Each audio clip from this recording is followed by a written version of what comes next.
अस्सलाम वालेकुम, नमस्ते, सत श्री अकाल। यही होता है क्रिकेट का हुस्न। एक दिन आपकी टीम का कोई पता नहीं होता, आप बुरी तरीके से हार जाते हैं। अगले दिन आप आते हैं और एक फेवरेट टीम को शिकस्त दे के आप आगे निकल जाते हैं। और यही किया दिल्ली कैपिटल ने। मुंबई इंडियंस के सामने भीगी बिल्ली बनी हुई टीम के गब्बर शेर बन गए। और शेर जब बने तो ऐसा चिंगाड़े कि सबको जनाब छठी का दूध याद दिला दिया। हम कह रहे हैं कि थोड़ा सा सख्त हो गया, लेकिन अवामिया जीते जीतते हार गए।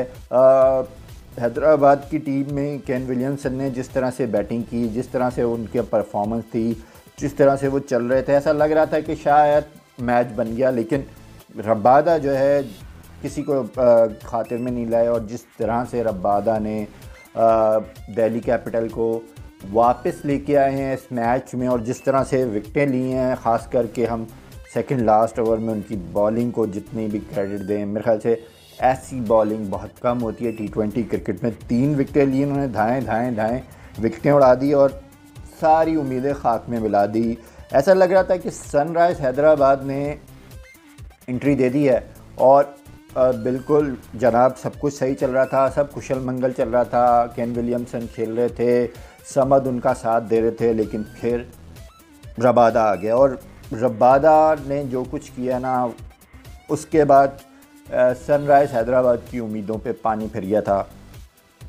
कोई उम्मीद नहीं थी, कोई आस नहीं बची, कोई जो है पास भी नहीं फटका। और जनाब जिस तरह से परफॉर्म किया है आज दिल्ली कैपिटल ने, एक्सीलेंट कहेंगे हम।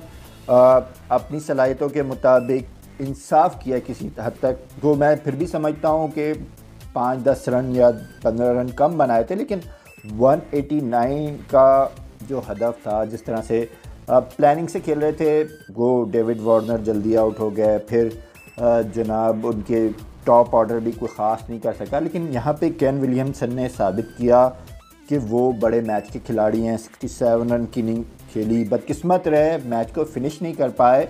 और ऐसा लग रहा था कि शायद आगे जाएंगे, शायद बड़ा स्कोर बनाएंगे, बड़ा मार्जिन देंगे, लेकिन ऐसा हुआ नहीं। अब्दुल समद ने भी अच्छी इनिंग खेली 33 रन की, लेकिन रबादा के सामने सब फेल हो गए। रबादा ने जिस तरह की बॉलिंग कराई है, एक्सीलेंट कहेंगे। 4 ओवर में 29 रन देके 4 विकेटें, और ख़ास करके सेकंड लास्ट ओवर में जिस तरह से उन्होंने 3 विकेटें ली हैं, गब्बर की बैटिंग को हम शानदार कहेंगे। लेकिन रबादा जो हैं वो वापस लेके आए हैं टीम को मैच में। जिस तरह से उन्होंने परफॉर्म किया है, जिस तरह से उन्होंने ज़रूरत पड़ने पे विकेटें ली हैं, यकीनन ये जो विकेटें हैं ये मैच में वापस लेके आई हैं। वरना केन विलियमसन ले गए थे मैच। केन विलियमसन मैच ले गए थे दिल्ली कैपिटल से दूर, और ऐसा लग रहा था कि सनराइज़ हैदराबाद एंट्री देने वाली जा रही है फाइनल में। लेकिन अब चैलेंज देगी दिल्ली कैपिटल्स। दिल्ली कैपिटल्स की टीम ने चैलेंज दे दिया है, और ये वो टीम है जिसके बारे में शुरू में कोई ख़ास रेटिंग नहीं कर रहा था। फिर लगातार आखिरी लीग मैचेस में शिकस्तों ने बड़ी मुश्किल से इस टीम को क्वालिफाई करवाया, प्लेऑफ तक पहुंचाया। और फिर ये टीम जो है प्लेऑफ के पहले क्वालिफायर में जिस तरह से मुंबई इंडियंस से हारी, तो ऐसा नहीं लग रहा था कि ये टीम आगे जाएगी। और ज़्यादातर लोग यही कह रहे थे कि शायद सनराइज़ हैदराबाद, क्योंकि बॉटम से टीम आ रही है, परफॉर्म करके आ रही है। ओवरऑल देखा जाए मैच हारी है सनराइज़ हैदराबाद की टीमें, लेकिन कारकर्दगी कोई बुरी नहीं थी, कारकर्दगी अच्छी थी। नेट रन रेट अच्छा था, बॉलिंग लाइन परफॉर्म कर रही थी। जैसन होल्डर के आने के बाद टीम काफ़ी तगड़ी हो गई थी। ऐसी उम्मीद हो चली थी कि शायद फाइनल में पहुंच जाए, लेकिन बैड लक कहेंगे।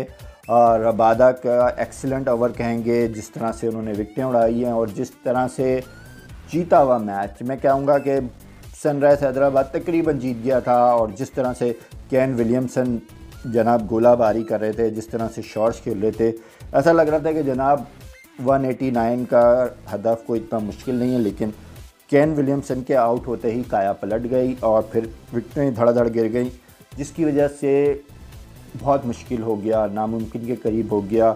और मैं समझता हूँ कि रबादा और स्टोनिस 2 ऐसे हैं जिन्होंने मैच में वापस लेके आए और अपनी परफॉर्मेंस से साबित किया कि जनाब दिल्ली कैपिटल टाइटल के लिए उम्मीदवार बन सकती है और अब चैलेंज करेगी दिल्ली कैपिटल दिफाई चैम्पियन मुंबई इंडियंस को, जो सुपर फॉर्म में हैं, जो हिटमैन की टीम है, जो रोहित शर्मा की टीम है। उसका मुकाबला होगा शहरी से। तो अब बहुत तगड़ा मुकाबला होने जा रहा है। दिवाली का पटाखा कौन फाड़ेगा, कौन जश्न मनाएगा दिवाली में, और किसका की दिवाली ख़राब होने जा रही है, या मुंबई इंडियन वाले पटाखे फाड़ेंगे या दिल्ली कैपिटल वाले खुशियां मनाएंगे, इसका इंतज़ार होगा अब सबको। मेरे ख्याल से बड़ा तगड़ा मैच होगा और अब दिल्ली कैपिटल साबित करेगी कि वो टॉप 2 में नहीं नंबर 1 की टीम थी, या मुंबई इंडियंस साबित करेगी कि वो चैम्पियन टीम है और चैम्पियंस ही रहेगी। बहुत तगड़ा मुकाबला है, हम सबको इंतज़ार होगा यकीनन। That's gone. That's Haider Ali for you.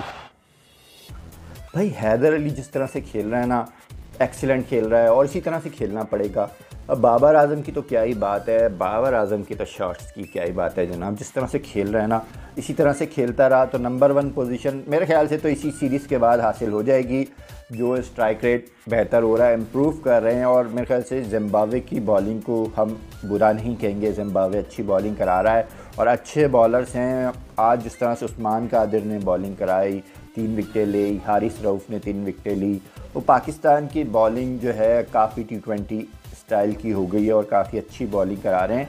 मेरे ख्याल से उस्मान कादिर को आपको वनडे में भी लाना चाहिए। उस्मान कादिर को हारिस रऊफ़ को ख़ुद को एडजस्ट करना पड़ेगा, ख़ुद को इम्प्रोवाइज़ करना पड़ेगा हर फॉर्मेट के हिसाब से, और ये बहुत ज़रूरी है हारिस रऊफ़ के लिए।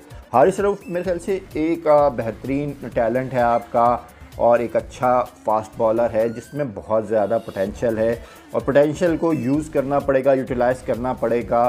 आपके पास वहाब रियाज जैसा एक सीनियर मौजूद है, उससे सीखें। वक़ार यूनुस आपको यकीनन सिखा रहे होंगे।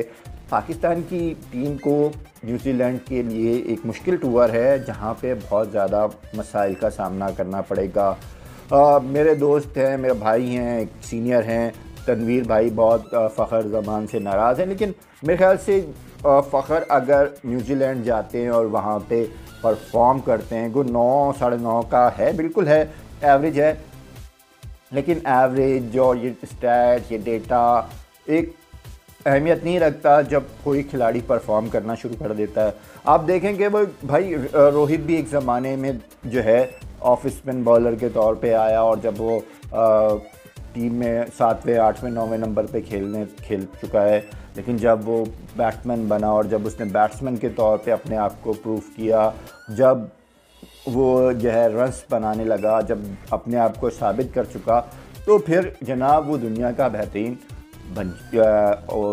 क्रिकेटर बन गया। इसी तरह थोड़ी सी पाकिस्तानी कौम को पेशेंस दिखानी पड़ेगी, थोड़ा सा सब्र करना पड़ेगा। 12-13 मैच यकीनन माजी में किसी को नहीं मिले, और अब भी शायद किसी के साथ ज़्यादती हो रही है। मैं ये नहीं कह रहा कि ज़्यादती नहीं हो रही तनवीर भाई, बिल्कुल हो रही होगी ज़्यादती, लेकिन इसका ये मतलब नहीं है कि आप जो खिलाड़ी अभी खेल रहे ना उनके साथ भी ज़्यादती करना शुरू कर दें। फ़खर यकीनन मेरे ख्याल से उसकी परफॉर्मेंस पे सवालिया निशान है, लेकिन उसकी जो स्ट्रेटजी है ना, उसमें आपको पता है कि कोचेस कहते हैं कि भाई जाओ और मारो, और वो मारने के लिए टीम में खेल रहा है। तो अब बाबर है उनके साथ, यकीनन कप्तान होंगे और वो काफ़ी अपने आप को इम्प्रूव करें, तो उनका काम भी है।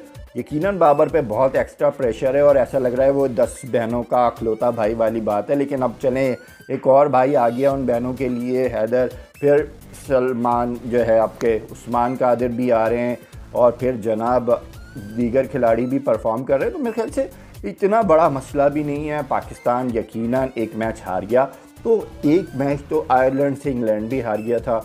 इतना ज़्यादा हमें हाइप क्रिएट नहीं करनी चाहिए। हमारी टीम में बहुत सारी खामियां हैं, सिलेक्शन में भी बहुत सारे मसले हैं, कुछ खिलाड़ियों के साथ ज़्यादती भी हो रही है। मेरे ख्याल से शर्जील को अगर आप न्यूजीलैंड के लिए प्रेफर करें, लेकिन उसके बाद आप दानिश अजीज़ को भी देखें, आप दीगर खिलाड़ियों को भी देखें, और जो खिलाड़ी आपके सामने आए ना उनको अगर आपने नहीं लिया, ठीक है, इस सीरीज़ में आपने नहीं लिया जो लेना चाहिए था, लेकिन उन पे वर्क होना चाहिए, उनको इम्प्रूव करना चाहिए, उनके साथ बैठना चाहिए, उनको जो है बैकअप करना चाहिए कि कोई बात नहीं, सीरीज़ में नहीं आए, अगली सीरीज़ में आ जाओगे, मेहनत करो, ये तुम्हारी खामी थी, यहाँ पे तुमने ये तुम्हारी कमी थी, इस तरह से खेलो, इस तरह से करो।